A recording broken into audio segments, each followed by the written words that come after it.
Shahbaz speed کی سفارتی محاذ پر بڑی کامیابی، امارات کا پاکستان میں $10 ارب سرمایہ کاری کا اعلان۔ وزیر اعظم شہباز شریف سے متحدہ عرب امارات کے صدر شیخ محمد بن زائد ال نہیان نے ملاقات میں وعدہ کیا، دونوں رہنماؤں کے درمیان تجارت، سرمایہ کاری اور دفاعی شعبوں میں تعاون پر گفتگو۔ شہباز شریف کا UAE کے ساتھ IT، توانائی اور سیاحت کے شعبوں میں تعاون کے عزم کا اعادہ۔ وزیر اعظم کا مواصلات، معدنیات اور دیگر شعبوں میں سرمایہ کاری پر عمل درآمد یقینی بنانے کے عزم کا اظہار۔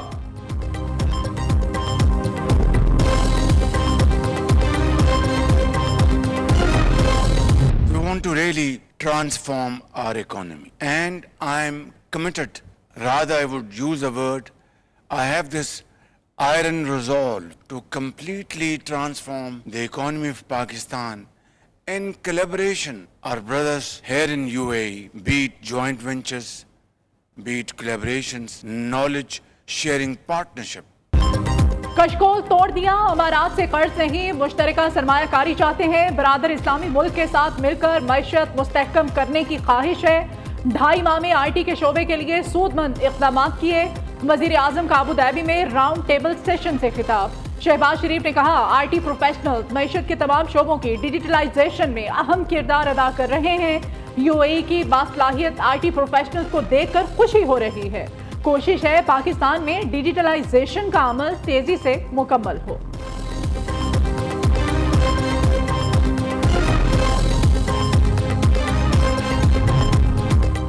ملکی معاشی بحالی کے لیے حکومتی پالیسیاں رنگ لانے لگیں۔ اپریل میں براہ راست غیر ملکی سرمایہ کاری میں 172% اضافہ۔ غیر ملکی سرمایہ کاری 131.9 ملین سے بڑھ کر $358.84 ملین ہو گئی۔ اسٹیٹ بینک آف پاکستان کے مطابق گزشتہ 51 ماہ میں یہ سب سے بڑی براہ راست غیر ملکی سرمایہ کاری ہے۔ نیا IMF پروگرام، پاکستان کو نئے اہداف مل گئے، قرضوں کے فریم ورک پر بات چیت۔ وفاقی بجٹ میں پاکستان کے قرضوں میں اضافہ ہونے کا امکان۔ پاکستان نے نئے بجٹ اہداف اور معاشی حکمت عملی سے متعلق IMF کو آگاہ کر دیا۔ اصلاحات کی پارلیمان سے منظوری مشروط۔ IMF وقت نئے قرض پروگرام پر بات چیت کے لیے آئندہ ماہ دوبارہ آئے گا۔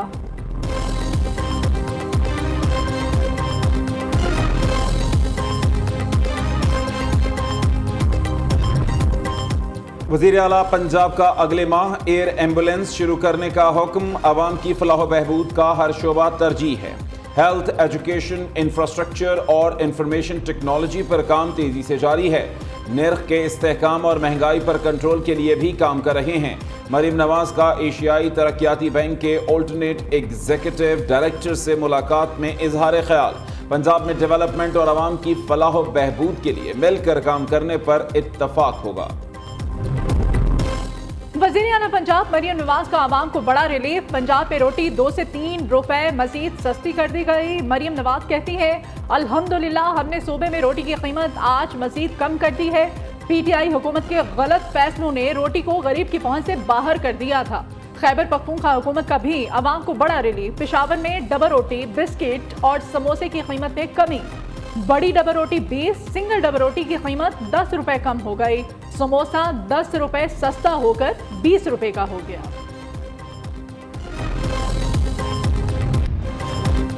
ملک میں جھلسا دینے والی گرمی کا راج، دن بھر سورج قہر ڈھاتا رہا۔ سندھ اور پنجاب کے مختلف شہر ہیٹ ویو کی لپیٹ میں۔ 27 مئی تک درجہ حرارت 6 سے 8 ڈگری بڑھنے کا امکان۔ دادو، موہنجو داڑو، جیکب آباد میں پارے کی نصف سینچری۔ خیرپور میں 49، لاڑکانہ، شہید بے نظیر آباد، سکھر، سبی اور رحیم یار خان میں 48 ڈگری ریکارڈ۔ ملتان، سرگودا اور ساہیوال میں درجہ حرارت 45 ڈگری کو چھو گیا۔ کراچی میں درجہ حرارت 38 ڈگری، شدت 42 ڈگری کی محسوس ہوئی۔ گرمی کی شدت بڑھتے ہی بجلی غائب۔ کراچی میں عوام کا پارہ ہائی۔ مشتعل افراد کا گڈاف میں کے الیکٹرک آفس پر حملہ۔ ملازمین نے دفتر کی تمام کھڑکیاں اور دروازے بند کر دیے۔ بجلی کی بندش پر گلزار ہجری اسکیم 33 آصف اسکوائر کے علاقوں میں احتجاج۔ جنت گل، ڈیلیکس ٹاؤن میں بھی شہری لوڈ شیڈنگ کے خلاف سڑکوں پر نکل آئے۔ ملک کے بیشتر علاقوں میں بھی غیر اعلانیہ لوڈ شیڈنگ کا سلسلہ جاری۔ شہری چیخ اٹھے، کہتے ہیں دن کو سکون ہے نہ رات کو آرام، جائیں تو جائیں کہاں۔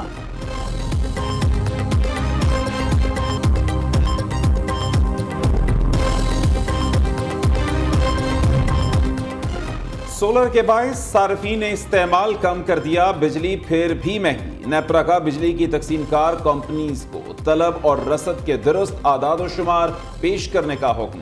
بجلی کی طلب بڑھنے سے صارفین کے لیے قیمت میں کمی ہوگی۔ سی پی پی اے حکام کی انوکھی منطق پر نیپرا اتھارٹی کا برہمی کا اظہار۔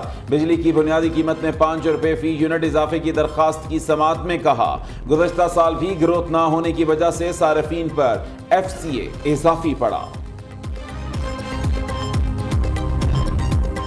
وفاقی حکومت سے کہ الیکٹرک کا قبلہ درست کرنے کا کہہ دیا۔ لوڈ شیڈنگ کے نام پر اجتماعی سزا دینا آئین پاکستان کی خلاف ورزی ہے۔ سندھ کے سینئر وزیر شرجیل انعام میمن نے کہا، کوئی ایک ڈیفالٹر ہو تو سزا پورے علاقے کو نہیں دی جا سکتی۔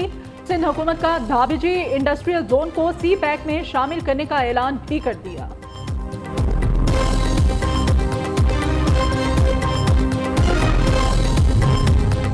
قوم کی جیبوں پر ڈاکہ ڈال کر اربوں روپے آئی پی پیز کو دے دیے گئے۔ 9000 میگا واٹ بجلی استعمال نہیں ہوتی لیکن قیمت عوام ادا کرتے ہیں۔ حافظ نعیم الرحمان کہتے ہیں، حکومت نے آئی ایم ایف کے سامنے گھٹنے ٹیک دیے۔ امیر جماعت اسلامی سے میڈیا کی جوائنٹ ایکشن کمیٹی کی ملاقات۔ حافظ نعیم نے کہا کہ ایسا قانون قبول نہیں جو سوچ پر پابندی لگا دے۔ کالے قانون کے خلاف عدالت جائیں گے۔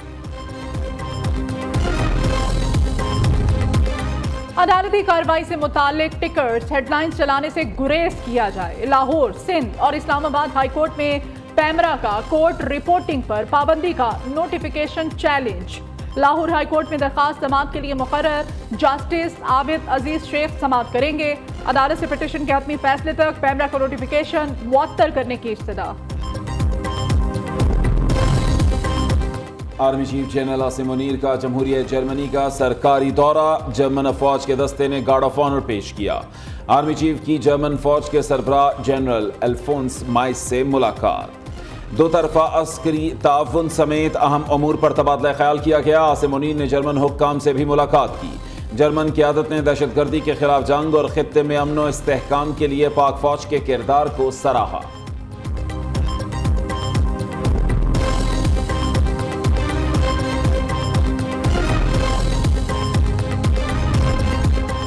ملک میں اس وقت بھی فرد واحد فیصلے کر رہا ہے، اس کے نقصانات ہوں گے۔ فارم 47 والی حکومت موجودہ صورتحال کی ذمہ دار ہے۔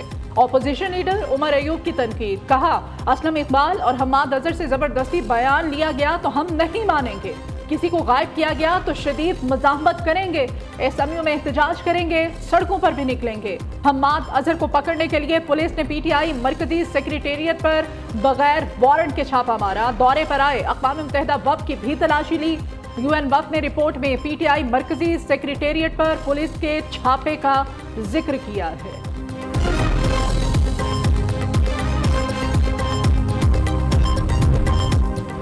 ترجمان پی ٹی آئی رؤوف حسن پر حملے کی تحقیقات جاری۔ تحقیقاتی ٹیم کی جانب سے تفتیش میں ایف آئی اے سے مدد لی جائے گی۔ پولیس کی جانب سے جائے وقوع سے ملنے والے ثبوت فورینزک کے لیے بھجوانے کا فیصلہ۔ ویڈیو اور بلیڈ پر فنگر پرنٹس کا فورینزک بھی کرایا جائے گا۔ پولیس کی راولپنڈی اسلام آباد کے خواجہ سراؤں سے بھی تفتیش۔ مقامی خواجہ سراؤں نے حملہ آوروں کو پہچاننے سے انکار کر دیا۔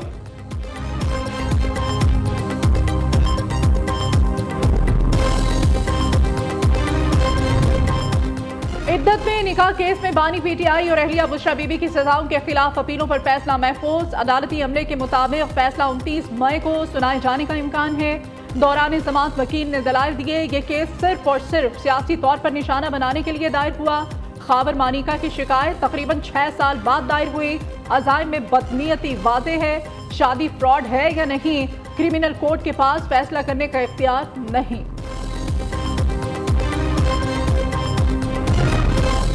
تاسو میں ہلاک چینی انجینئرز کے لیے خصوصی پیکیج منظور۔ لواحقین کو $25.8 لاکھ دیے جائیں گے۔ وزیر خزانہ محمد اورنگزیب کی زیر صدارت ای سی سی کا اجلاس میں فیصلہ۔ متعدد اداروں کی سپلیمنٹری گرانٹس کی منظوری بھی دی گئی۔ ایرا کے لیے 1 ارب 3 کروڑ روپے کی تکنیکی گرانٹ۔ پاکستان سٹیل ملز کے ذمے سوئس سدرن کمپنی کے واجبات کی ادائیگی کے لیے بھی رقم کی منظوری دی گئی۔